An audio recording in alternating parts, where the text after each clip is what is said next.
Hey there, everyone in the world, every single person who happens to be watching this video. Don't lose hope. Keep your fingers crossed. Keep your attitude as positive as you possibly can. There's just so much to say about this topic, and this isn't going to be some positive, uplifting speech about how you got to think positive. The world has a lot of problems, and it's becoming more and more difficult to navigate these problems. In many ways, life has become simpler for some people, for a lot of us, in certain ways, but much more complicated in others. You may be able to have Google at your fingertips to learn anything you want, but you might not have a direction or a career path that you even want to take. Basically, what we see in the world is a reflection of not just the experiences we have as individuals, but the experiences everyone else is having around us. When I was younger, before the days of the internet, we didn't have to worry about whether or not a person was going to bully us online, and we didn't have to worry about somebody sending us a horrible video of some obscene, disgusting thing that we don't want to see. Which, that just came to mind because last night I was walking with my son. He's 14, and we were taking the dog for a walk, and he's a perfect example of kind of, I guess, the tail end of Gen Z, if you will. I guess he'd be considered Gen Z. I'm not sure how that all works or if it matters. It's basically anybody under 20 these days is struggling.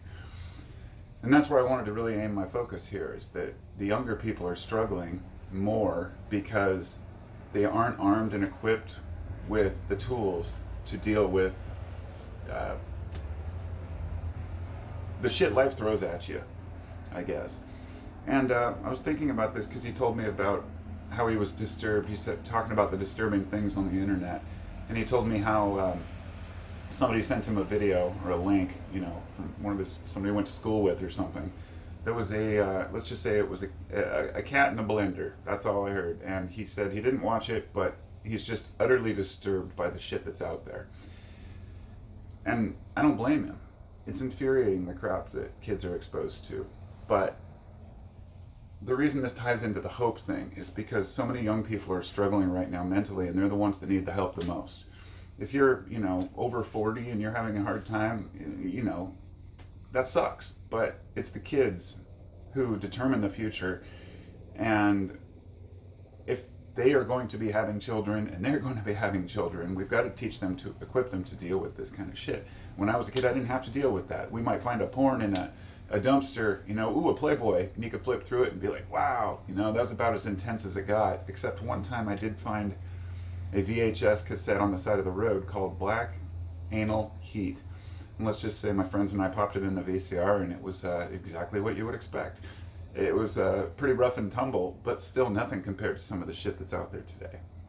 And I just got to work, and I was thinking about the exposure kids have to stuff, and how I just roll my eyes when the older generations, my generation, or Gen X, or boomers, or anybody who's been through shit, in their life, just says, oh, well, look at the kids today. Oh, they don't want to work. They don't want to do anything. They just want to sit around and play video games. As if that's their fault. Now, I wanted to think of a good comparison. If a child gets a hold of a firearm and harms somebody with it, who's responsible for that? Do you blame the kid if he's 10 years old, or do you blame the parents for poor keeping of their firearms? And I think the answer to that's pretty obvious. Most people aren't going to blame a kid. Teenager, maybe. But if the parent willingly left it unlocked, kid got a hold of it and harmed somebody, that's the parent's fault. Could we say the same about the internet? Because it's difficult, especially when your kids become teenagers. They don't want to have safe search on Google. They don't want to have everything safe, and you don't want to have to put your kid in a bubble room where they don't even understand what's going on around them. So it's a matter of exposing your kids, but at the same time not too much. It's funny because when my kid and I were talking about that last night, we were talking about moving into the country and how having a simpler life could be better, not being exposed to all that crap. And he said exactly what I was thinking. Well, he said, yeah, it's fine until you want to go out and make friends and interact with other people. and you don't understand any of the memes, any of the jokes. And I get that, because I was young too. You want to be part of the in crowd. Fortunately for myself, I learned to be independent because I was picked on and harassed when I was younger. And so I just said, I am who I am, and I'm going to stand up for myself. And I always did. And I generally wasn't messed with too much. And I found that being myself and just doing my own thing, I couldn't fit into certain groups. But at the same time, the groups that I did build and the friendships I built were built on truth and built on a connection to the people around me. See, I'm a carpenter. I'm at work getting ready to go, do some painting and some paneling, and I'm very proud of what I do. I'm a journeyman level carpenter, where basically you can give me blueprints and an idea and I could build something. I could build a house from the ground up if I wanted to. And those are skills that took years to develop. And this brings me to why a lot of young people have kind of lost hope. They don't know what they want to do. My fucking 14-year-old, when he was like 12, he was all depressed and told me he doesn't know what he wants to do with his life. He doesn't know what he wants to do when he grows up. I'm like, dude, when I was your age, I was out skateboarding and watching cartoons. I didn't give a shit about the future. But it got me thinking, this is what we've trained the kids to think about. And unfortunately, a lot of the time, people just want to be in something prestigious, like, say, the tech field, like a lot of young people right now in the tech field. Meanwhile, carpentry, painting, things like that have just been kind of ridiculed. It reminds me of this commercial they had about, it was from, I think, the Obamas, and it was Michelle Obama. They were talking about education. And I don't recall exactly how it went, but in a nutshell, they basically said, well, get a good education so you can get a good job, and then you don't end up being a painter. I mean, they referred, I believe, to like painting houses. And I'm thinking, you're sitting in the White House, motherfuckers.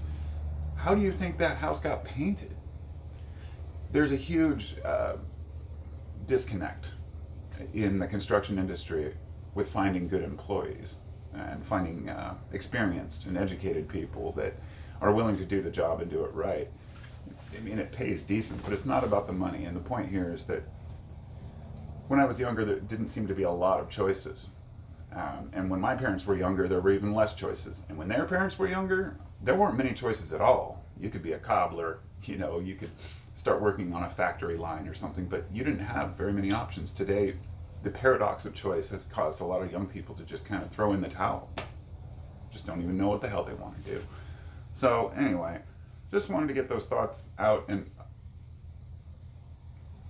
whether or not this reaches young people, if young people are out there watching this, don't lose hope.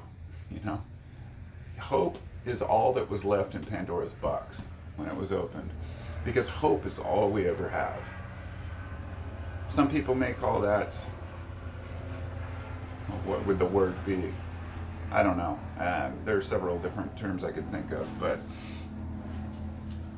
the idea that we can just kind of live in our own little bubble and just keep hope and keep faith, we have to. Becoming cynical is not an option. Being cynical, there's nothing wrong with being cynical about certain things, but being a cynic and just always being sarcastic, it's just not conducive to a happy life. Remember, the one thread that really connects us all is love. And I'm not talking about that hearts and Valentine cards love. I'm talking about true love for each other, for our children, for our parents. It's very hard to express how we really feel to people. I was listening to a podcast yesterday, and they were talking about Einstein, and the lady that was being interviewed was talking about when Einstein wrote a letter to his daughter, and it was beautiful. In a nutshell, it was him saying that he wished he'd spent more time with her and doing things with his family rather than spending all that time on theories and physics, which says a lot about somebody who was so passionate about his work. But he came to the conclusion that everything ultimately was about love and that connection we have to one another. a passion, rather. We call it passion. And when we lose that, we lose everything. So find something you're passionate about and stick with it. You'll have ups and downs. You'll have good days and bad days. That's just how it goes. Shit, the older you get, you're going to have good years and bad years. You're going to have good decades and bad decades. It's all part of the process. It's just that everything moves so fast today with the internet that people just don't know what to think or what's coming next. And it's kind of like the paradox of choice, which has been proven that the more options you have, the harder it is to choose something. If you've only got 2 candy bars, well, you're going to pick the one that you like the best. If you've got 20 candy bars, you might spend 5 minutes trying to choose one. The same thing goes for jobs. The same thing goes for, healthcare, diets, all the different crap that's out there. And just got to find what works for us in our little niche. And don't lose hope, damn it. Anyway, got to get to work. I'll talk to y'all next time. Be well.